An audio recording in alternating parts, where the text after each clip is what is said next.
Hello guys, welcome to our channel D K pharma tutorial.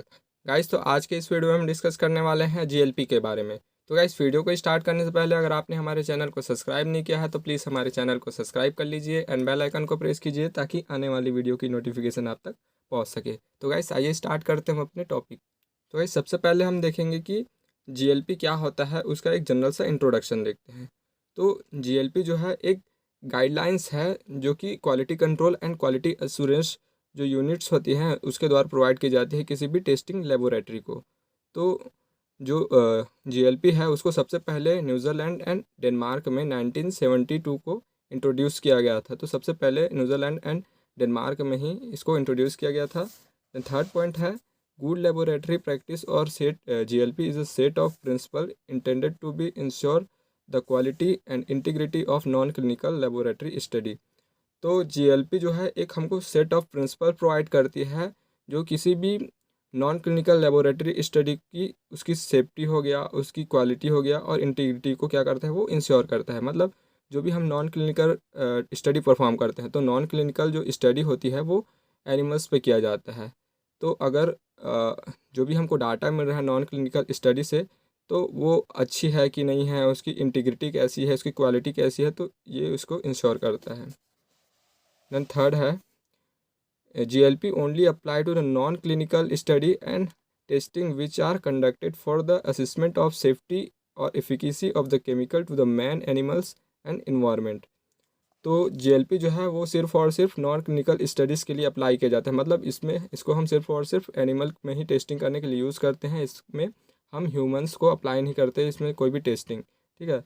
तो इसको perform करने का मेन एम यही है कि उसकी सेफ्टी और एफिशिएंसी को चेक करना। कोई भी केमिकल कंपाउंड्स है तो वो सेफ़ है कि नहीं एनिमल्स में। तो अगर वो एनिमल्स में सेफ़ रहेंगे तो ऑब्वियसली वो मैंस में भी सेफ़ रहेंगे। तो इसी को चेक करने के लिए जो है नॉन क्लिनिकल स्टडी जो है वो परफॉर्म की जाती है। The main purpose of GLP is to ensure and promote safety, consistency, and higher quality and reliability of the chemicals in the process of non-clinical and laboratory study। तो जैसे कि हमने बताया कि इसका मेन पर्पस यही होता है कि जो भी केमिकल कंपाउंड है उसकी सेफ्टी हो गया, उसकी कंसिस्टेंसी हो गया, उसकी क्वालिटी, तो इन सब को चेक करने के लिए हम नॉन क्लिनिकल स्टडी को परफॉर्म करते हैं। तो देन अब अगला पॉइंट देखेंगे हम, इसका एडवांटेज क्या है। तो गैस, इसका सबसे पहला एडवांटेज ये है कि ये पब्लिक कॉन्फिडेंस को इंक्रीज़ कर देता है। कैसे इंक्रीज़ करेगा, क्योंकि हम यहाँ पे जो टेस्टिंग है वो एनिमल्स पे अप्लाई कर रहे हैं। ठीक है। तो नॉन क्लिनिकल हम टेस्टिंग कर रहे हैं, तो वो एनिमल अगर सेफ़ रहेगा तो इससे जो है पब्लिक भी कॉन्फिडेंस हो जाएगा कि हाँ, ये जो है मेडिसिन है या जो कोई भी केमिकल कंपाउंड है वो हमारे लिए सेफ़ है करके। एंड सेकेंड है shortness of the time to the market for new product. तो किसी भी प्रोडक्ट को मार्केट में आने में बहुत ही कम टाइम लगता है जो कि न्यू है, क्योंकि यहाँ पे बहुत सारी जो है हम मैन पावर्स का यूज़ करके किसी भी ड्रग को टेस्ट करके जल्दी से मार्केट में लाते हैं। थर्ड है pre clinical safety and residue safety. तो यहाँ पे हमको प्री क्लिनिकल सेफ्टी मिल जाती है, मतलब एनिमल्स पे हम ट्राई कर रहे हैं तो ऑब्वियसली कि अगर एनिमल सेफ रहेंगे तो हम भी सेफ ही रहेंगे। देन फोर्थ है म्यूचुअल एक्सेप्टेंस ऑफ डाटा। तो हमको यहाँ पे डाटा मिल जाता है। ठीक है। जो भी हम परफॉर्म कर रहे हैं तो उसके बेसिस पे हमको जो डाटा मिलता है तो हमको सेटिस्फेक्शन रहता है। देन फिफ्थ है generation of higher quality and reliable test data. तो इससे हमको हायर क्वालिटी की जो डाटा है और जो टेस्ट डाटा है वो मिलती है। देन इसका डिसएडवांटेज है more man power is required. तो यहाँ पे बहुत ही ज़्यादा जो है मैन जो है वो ज़रूरी होता है यहाँ पे काम करने के लिए लेबोरेटरी में। एंड सेकेंड है एक्सपेंस प्रोसेस। तो ये बहुत ही ज़्यादा एक्सपेंसिव प्रोसेस होती है जीएलपी। एंड थर्ड है टाइम कंज्यूमिंग प्रोसेस। तो इसमें बहुत ज़्यादा टाइम भी लग जाता है क्योंकि यहाँ पे बहुत सारे टेस्टिंग वगैरह भी किए जाते हैं, तो टाइम भी लग सकता है थोड़ा सा। देन अब इसका ऑब्जेक्टिव देखते हैं हम। GLP make that data submitted are true reflection of the result obtain from the study. तो जीएलपी ये इंश्योर करती है कि जो भी हमको रिज़ल्ट मिला है वो सही है कि नहीं है, तो इसको ये इंश्योर करती है। GLP make sure that the data is traceable. तो जो भी हमको डाटा ऑब्टेन हुआ है जब हमने नॉन क्लिनिकल स्टडी परफॉर्म किया है, तो वो डाटा जो है वो काम चलाने लायक है कि नहीं, ये चीज़। एंड थर्ड है promote international acceptance of test. तो जो भी इंटरनेशनल एक्सेप्टेंस रहेगा उस टेस्ट की, उसको ये प्रमोट करता है। तो ये इसका ऑब्जेक्टिव है। देन थर्ड अगला पॉइंट है जीएलपी प्रिंसिपल। तो गुड लेबोरेटरी जो प्रैक्टिस है उसके क्या प्रिंसिपल्स हैं उसको हम देखेंगे अब। तो सबसे फर्स्ट आता है इसमें test facility organization and personnel. Second है क्वालिटी एश्योरेंस प्रोग्राम। थर्ड है facility apparatus material and reagent, test system, test and reference item, standard operating procedures, performance of the study, reporting of the study and result, storage and retention of record and materials। तो ये थे कुछ principles of good laboratory practice. तो अब हम देखेंगे इसके scope के बारे में। तो इसका क्या स्कोप है, तो ये कोई भी फार्मास्यूटिकल इंडस्ट्रीज हो गया, पेस्टिसाइड प्रोडक्ट हो गया, कॉस्मेटिक प्रोडक्ट हो गया, वेटनरी ड्रग हो गया, food and feed additives industry chemicals. तो इन सब में इसका स्कोप है गुड लेबोरेटरी प्रैक्टिस का, क्योंकि जो भी फार्मास्यूटिकल प्रोडक्ट आ रहे हैं, पेस्टिसाइडल प्रोडक्ट आ रहे हैं, तो ये इंश्योर करता है कि इनका ह्यूमंस पे क्या इफ़ेक्ट आ रहा है करके। तो ये एक इम्पॉर्टेंट रोल प्ले करता है यहाँ पे, तो इसलिए इसका एक अच्छा स्कोप है यहाँ पे। देन नेक्स्ट पॉइंट है ऑर्गेनाइजेशन एंड पर्सनल्स।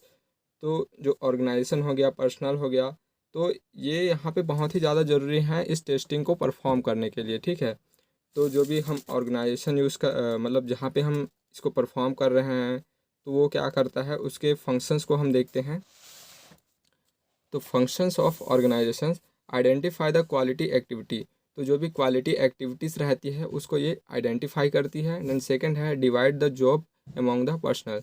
तो जो यहाँ पे पर्सनल्स काम कर रहे हैं तो उनके क्या काम है उसको डिवाइड किया जाता है। देन थर्ड है define authority and responsibility of the each job and relationship of each job with other job. तो जो भी अथॉरिटी है उसकी रिस्पॉन्सिबिलिटी और जितने भी जॉब्स है वहाँ पे, ठीक है, जिनका जिनका रोल है, तो उसको क्या करता है वो डिफाइन करता है। एंड एक जॉब से दूसरे जॉब का क्या रिलेशनशिप है उसको भी ये क्या करता है, डिफाइन करता है। Coordinate the work of internal department and outside agency. तो जो इंटरनल डिपार्टमेंट है और आउटसाइड एजेंसी है, तो उसको भी क्या करती है, ये कोऑर्डिनेट करने का काम करती है। देन अगला है पर्सनल। तो जो भी पर्सनल जो है इंगेज किया गया है जो भी टेस्टिंग लेबोरेटरी में, वो जो है एजुकेटेड होना चाहिए, उसको अच्छा ट्रेनिंग होना चाहिए, ठीक है। वो ऐसा नहीं होना चाहिए कि किसी भी को उठा के ला के वहाँ पे परफॉर्म करने के लिए दे दिया जाए। तो वो क्या होना चाहिए, एजुकेट होना चाहिए, उसको ट्रेनिंग होना चाहिए, ठीक है। जनरल ट्रेनिंग होनी चाहिए, उसको स्पेसिफिक ट्रेनिंग होनी चाहिए, एक्सपीरियंस एंड कॉम्बिनेशंस, ठीक है, तो उसको अच्छा एक्सपीरियंस भी होना चाहिए। Personal sanitisation and health precautions. तो वो पर्सनल जो है वहाँ पे काम कर रहा है, वो उसकी जो भी हेल्थ प्रिकॉशंस है, मतलब उसको कोई भी वहाँ पे बीमारी वगैरह नहीं होनी चाहिए, कोई भी डिसीज़ नहीं होनी चाहिए, ठीक है। तो ये सारी चीज़ें इसमें आती हैं। देन इसके बाद है फैसिलिटी। तो इसमें क्या आता है, जनरल फैसिलिटी हो गया, test system facility, archive facilities, waste disposals, animal care facilities. तो ये सब फैसिलिटीज़ हैं जिसको हम देखेंगे डिटेल से। तो सबसे पहले लिखते हैं टेस्टिंग सिस्टम फैसिलिटी, मतलब जहाँ पे टेस्ट परफॉर्म किया जा रहा है वहाँ पे वो कैसा होना चाहिए, ठीक है। तो उसका जो साइज है वो सूटेबल होना चाहिए, कंस्ट्रक्शन भी प्रॉपरली हुए रहना चाहिए, जैसे कि गाइडलाइंस में दिए गए थे, तो उसके अकॉर्डिंग ये होना चाहिए। इसका कंस्ट्रक्शन एंड लोकेशन भी सही होना चाहिए इसका, ठीक है। Adequate degree of separation of different activities. तो जो भी एक्टिविटीज़ परफॉर्म किया जा रहा है तो उसके लिए एक सेपरेट एरिया होना चाहिए। Laboratory should be well ventilated, free of dust, drops and extreme temperature. तो जो भी लेबोरेटरी है वो डस्ट वगैरह वहाँ पे नहीं रहना चाहिए, ठीक है। और जो भी टेम्परेचर वगैरह है तो सब कुछ वहाँ पे एक मेंटेन रहना चाहिए। सेकेंड है अर्चिव फैसिलिटी। तो आपके पास एक अच्छा स्टोरेज एंड रिट्रीवल जो है वो कंडीशन रहना चाहिए। तो किसी भी प्लान को आप क्या करोगे, स्टोर करोगे, जो भी रॉ डाटास हैं, फाइनल रिपोर्ट्स है और कोई भी स्पेसिफिकेशंस है, ठीक, स्पेसिमेंस है, तो उसको स्टोर करने के लिए आपके पास एक अच्छा स्टोरेज फैसिलिटी होना चाहिए, ठीक है। देन सी पॉइंट है वेस्ट डिस्पोजल। तो वेस्ट को भी आप प्रॉपरली डिस्पोज करोगे, कि ऐसा नहीं है कि कहीं पे आप डिस्पोज कर दे रहे हो उसको, ठीक है। तो उसके लिए भी एक प्रॉपर गाइडलाइंस होते हैं, तो उसको भी फॉलो करना चाहिए। देन अगला है एनिमल केयर फैसिलिटीज़। तो जो एनिमल्स होते हैं, ठीक है, वो क्या होना चाहिए, अवे होना चाहिए फ्रॉम द टेस्टिंग लेबोरेटरीज, तो उनको थोड़ा दूर रखा जाना चाहिए, ठीक है। Separate area for animal of different species and studies, तो उनके लिए एक अलग एरिया होना चाहिए, ठीक है। जितने भी डिफरेंट डिफरेंट स्पेसिफिक्स के जो एनिमल्स हम यूज़ कर रहे हैं, तो उनके लिए एक सेपरेट एरिया होना चाहिए। सेपरेट एरिया होना चाहिए उनके डायग्नोसिस के लिए, ट्रीटमेंट के लिए, and control laboratory the disease, तो इन सब चीज़ के लिए क्या होना चाहिए, एक सेपरेट एरिया होना चाहिए। Maintain room temperature, humidity and air change in the animal quarters, तो उनके जो भी टेम्परेचर वगैरह है, ह्यूमिड वगैरह है, तो उन सबको क्या करना पड़ता है, मेंटेन करना पड़ता है। देन अगला है इक्विपमेंट्स, तो जो भी इक्विपमेंट जो वहाँ पे यूज़ हो रहे हैं, ठीक है, तो उसका डिज़ाइन और एडिक्वेसी जो है वो अच्छी होनी चाहिए, अप्रोप्रिएट होनी चाहिए। Equipment should B adequately inspected, clean and maintain, तो जो भी इक्विपमेंट जो है वहाँ पे यूज़ किया जा रहा है वो एडिक्वेटली इंस्पेक्टेड किया जाना चाहिए उसको, एंड मेंटेन किया जाना चाहिए। ऐसा नहीं है कि वो प्रॉपरली मेंटेन ही ना हो। Testing facilities operation, standard operating procedures, reagent and solutions and animal care, तो ये जो है टेस्टिंग फैसिलिटी ऑपरेशंस के अंतर्गत ये तीनों चीज़ें आती है, SOP, reagent and solution and animal care. तो इसको हम देखते हैं वन बाय वन। तो सबसे पहला आता है स्टैंडर्ड ऑपरेटिंग प्रोसीजर, जिसको हम बोलते हैं SOP, written document specifying for the laboratory programs, तो वहाँ पे एक रिटर्न क्या होना चाहिए, डॉक्यूमेंट्स होना चाहिए किसी भी स्टडी को परफॉर्म करने के लिए। देन रीजेंट एंड सॉल्यूशन, तो हम जो भी रीजेंट एंड सॉल्यूशन जिसका हम यूज़ कर रहे हैं वो कैसा होना चाहिए, वो एसओपी में मेंटेन होना चाहिए, वहाँ पे स्पेसिफाइड होना चाहिए। ऐसा नहीं है कि जो एसओपी में कुछ अलग बोला गया है, आपने कुछ अलग चीज़ यूज़ कर दिया है, तो इससे जो है एरर आ सकती है। तो जो एसओपी में वहाँ पे स्पेसिफाई किया गया है उसी को ही यूज़ करना है। Reagent and solution should be label, तो वो लेबल होना चाहिए। Store under the ambient temperature, तो उसको हम एक अच्छे टेम्परेचर में स्टोर करके रखते हैं। Then animal care, the SOP for the housing, feeding and care of animal, तो जो भी एनिमल हम यूज़ कर रहे हैं तो उसको अच्छे से उसकी केयर करनी चाहिए, ठीक है, उसको कैसे पकड़ना है, ये सारा चीज़ उसमें दिया रहता है, ठीक है। Then animal should be free from the any disease, तो एनिमल जो हम जिसका यूज़ कर रहे हैं उसको किसी भी प्रकार का कोई डिसीज़ नहीं होना चाहिए उनको। Animal of different species should be housed in separate room when necessary, तो अलग अलग स्पीसीज़ को जो भी एनिमल हम यूज़ कर रहे हैं टेस्टिंग के लिए, तो उनको हम अलग एक सेपरेट रूम में रखते हैं, ठीक है। The animal cage, racks and necessary equipment should be clean and sanitize at the appropriate interval, तो जो भी हम एनिमल्स को जहाँ पे हम रखते हैं, ठीक है, और जो भी एसेसरीज़ का हम यूज़ कर रहे हैं, तो उसको अप्रोप्रिएट इंटरवल में उसको क्या करना चाहिए, उसको क्लीन करना चाहिए, उसको सैनिटाइज करते रहना चाहिए।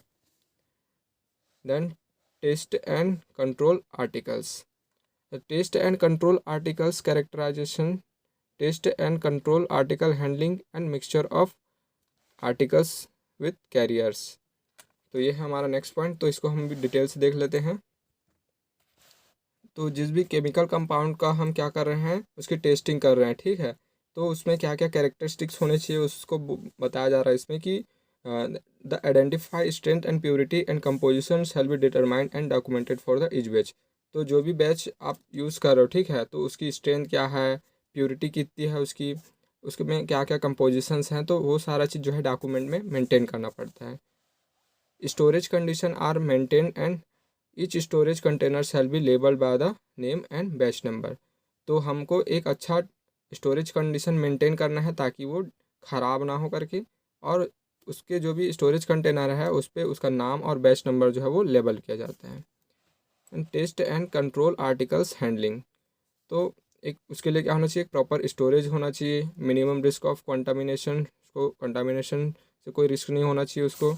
Receipt and distribution of each batch is documented, तो उसका एक डॉक्यूमेंटेशन मेंटेन करना पड़ता है किसी भी बैच का, ठीक है। तो इसी तरह से इसको हैंडल किया जाता है कि उसको एक अच्छे हम स्टोरेज कंडीशन में रखते हैं ताकि जो है कंटामिनेशन के चांस कम हो, उसके रिस्क कम हो। Mixture of article with carriers,